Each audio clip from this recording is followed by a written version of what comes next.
Hey everyone, Dustin Abear with The Thicket here.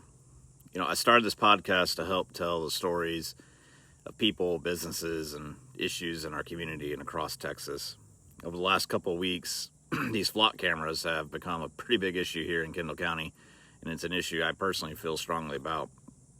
I started a petition asking the county to reconsider the program. It gained traction pretty quickly. KENS 5 picked up the story. And since then, this conversation has gotten a whole lot bigger. And now we actually have an opportunity to do something about it. But before Tuesday's vote, I wanted to sit down and explain exactly where I stand, what I've learned, and what the county is actually voting on and why I believe this matters. So let's talk about flock. If you live in Kendall County, there's a vote happening Tuesday morning that I think you need to know about. It involves the flock license plate reader cameras you've probably seen going up around the county. And before I get into this, I want to make something clear. This isn't an attack on our sheriff.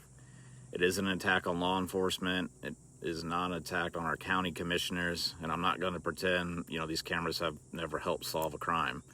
They have. The question is bigger than that. How much privacy are we willing to give up in the name of safety? The Commissioners Court agenda was posted earlier this week, and there are 3 flock-related items on Tuesday's agenda. And here's what they do. First, we got item 13. It concerns the original agreement covering August 15, 2025 through September 30th, 2026. That agreement has already essentially been performed. They revised the cost down, I think, to $212,608.14. And ultimately, I'm not asking the court to vote against item 13. I'm not interested in creating a contractual or financial problem for the Kendall County over something that's already happened. More interested in what happens next. So, item 14 is the important one.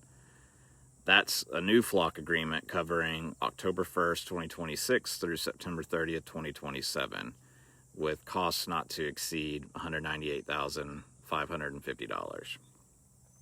Then there's item 15. That's a resolution accepting a $165,458 Catalytic converter theft prevention grant, requiring a county match of $33,092. And the agenda tells us what that money's for, the flock safety contract.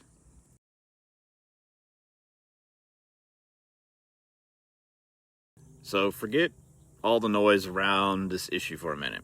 Tuesday's decision is actually pretty simple. Year 1's almost over. The Commissioners Court is being asked to approve year 2 and the money to pay for it. And I'm asking them to vote no on items 14 and 15. So why am I asking for this? Here's a number that, really bothered me. 533,043. That's how many vehicles these cameras photographed in Kendall County last month per the flock website and Kendall County's portal. And I'll show an example of that here.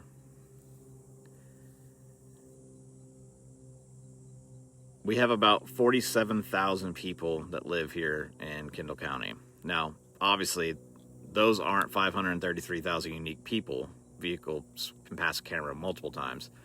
But that's actually part of the point. These systems don't just photograph somebody once. They create records of vehicles moving from place to place over time. Going to work, going to church, taking your kids to school, going to the doctor's office, visiting somebody's house, just living your life.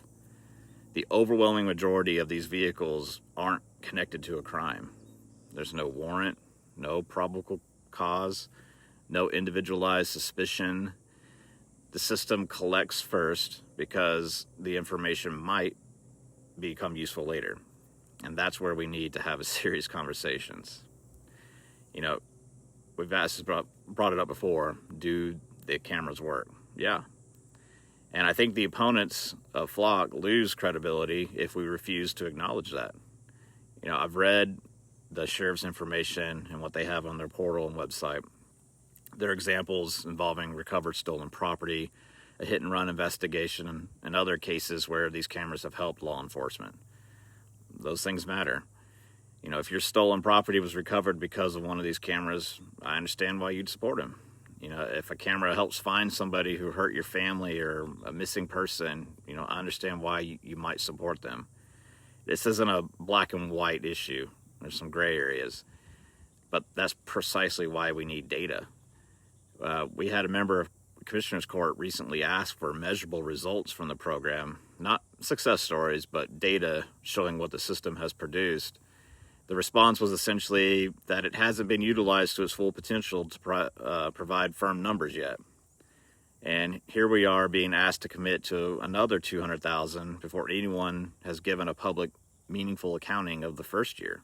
How many alerts, how many actionable alerts, how many investigations, how many arrests, how many prosecutions, how many stolen vehicles or pieces of property were recovered, how many searches involved people who turned out to have nothing to do with a crime, how many outside agencies have accessed Kendall County's data.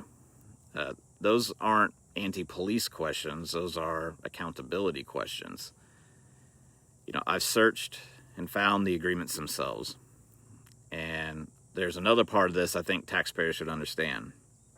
The county's own paperwork described the arrangement as the MVCPA flock lease agreement. You can find that on the Kendall County page 200 of the flock. I'll provide a link.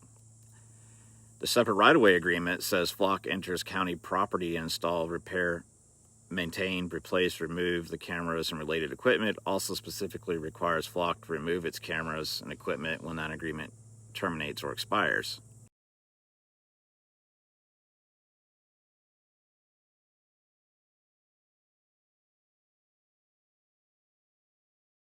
So we're not talking about spending taxpayer money to purchase a bunch of cameras that eventually become county assets. We're paying for ongoing access to a privately operated surveillance system. Think about that arrangement. Taxpayers fund it. The private corporation provides the surveillance infrastructure. Then our movements generate the records. And when the next year comes, we pay it again. Another $200,000 or nearly. It's a hell of a business model that Flock has. I'm just not convinced it's a good model for Kendall County. I've also heard some version of, but most of this is grant money. Sure. But I have to ask you, where does our grant money come from? Taxpayers. It's not a private grant. This is all through taxpayer dollars. Moving money through Austin before sending it back to Kendall County doesn't make it free. And more importantly, the cost isn't my biggest objection anyway. If somebody offered Kendall County this entire system for free, I'd still be asking the same question. Should government have this capability? Because this is ultimately about privacy. Here's the philosophical question underneath all of this. Does safety automatically outweigh privacy every time somebody invents a new technology? And, I've heard one of the responses to this idea, if you haven't done anything wrong, what do you have to worry about? But that's backwards. In a free country, the government is supposed to have a reason to watch you. You shouldn't have to provide a reason not to be watched. Privacy isn't something reserved for people who have something to hide. Privacy is something free people are entitled to before they've ever been suspected of doing anything wrong. And if we abandon that principle, then public safety can justify almost any level of surveillance. Because if safety automatically wins every argument, there is no limiting principle. There will always be another crime that might be solved, another camera that might help, another database that might be useful, another grant making surveillance look free. And eventually the argument becomes, trust us, we won't abuse it. But our system of government wasn't built on that premise. The Constitution was designed to protect the people from government power before power is abused, not simply provide us a remedy afterwards. Our entire framework of government is built around limits. Government has limits, law enforcement has limits, elected officials have limits. Not because everyone in government is a bad person, but because free people should never have to depend on everyone in government always being a good person. And I want to be very clear here. I don't believe our sheriff wants to build a surveillance state. And I don't believe our commissioners wake up in the morning and try to take away people's freedom. That's not what I'm arguing. Our constitutional system wasn't designed around the intentions of whoever happens to hold power today. It was designed around limiting the power available to whoever holds it tomorrow. Sheriffs change, commissioners change, policies change, governments change, and technology changes very quickly. We've all seen that. What does this technology look like in 5 years? Facial recognition? Probably. More powerful AI? Absolutely. Longer retention of the data? They could do that today even. Connections between more databases? Flock is already actively working on that. Better ability to reconstruct where somebody's been? Look, I don't know. And that's the point. We don't know where it's going to be, and we need to protect that. I've heard the argument that Flock has, appeared before the Commissioner Court several times, and residents could have come to speak. That's fair. I'm not going to claim otherwise. But I think there's an important distinction. There's a difference between allowing public comment on an agenda item and deliberately putting a countywide surveillance program in front of the community and asking, do you want this? Most people didn't know about it until recently, and once they started seeing what these cameras are. And now they do.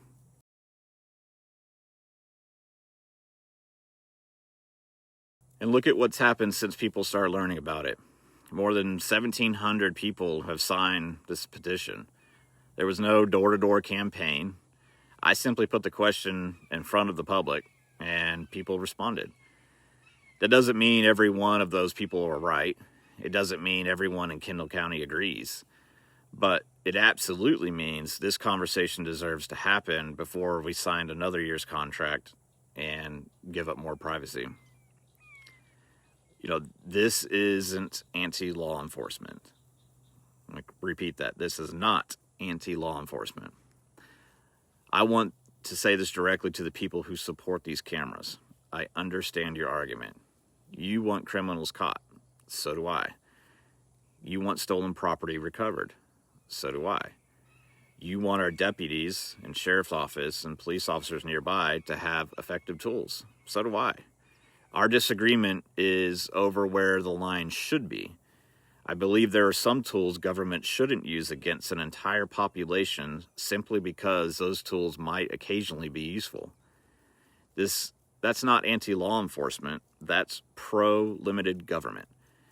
And sometimes supporting the people who enforce our laws also means being willing to place limits on the tools we give the government. So here's what I'm asking for Tuesday. Not chaos, no vandalism, not to be disrespectful. And I'm not asking for a fight with our sheriff. I'm asking the Commissioners Court to vote no on item 14.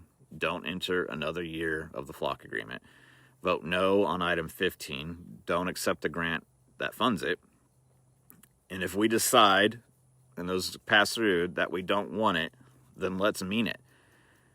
Don't bring the same system back 6 months later under another grant.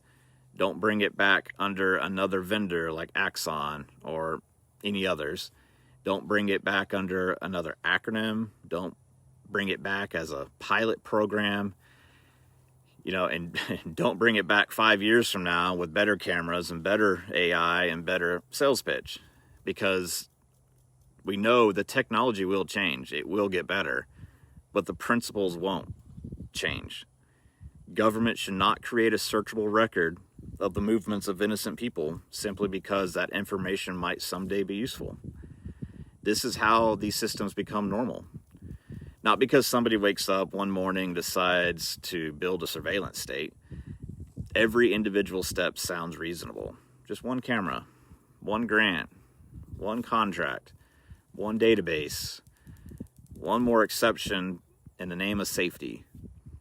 Until one day, surveillance simply becomes the price of leaving your driveway. Kendall County has an opportunity here. We don't have to wait for Austin. We don't have to wait for Washington. We can draw our own line, and maybe we can show other communities that supporting law enforcement, protecting public safety, defending privacy, and demanding limited government don't have to be contradictory ideas. Tuesday, August 25th, 9 o'clock, the Kendall County Courthouse. If you support the cameras, come make your case. If you oppose them, come make yours. Either way, be informed, be respectful, and pay attention. Because liberty rarely disappears all at once. It disappears one reasonable exception at a time. And every generation eventually gets asked where it's willing to draw the line. I think this is a line worth drawing. So, Commissioners Court, vote no on 14, vote no on 15. Let's show Texas how it's done.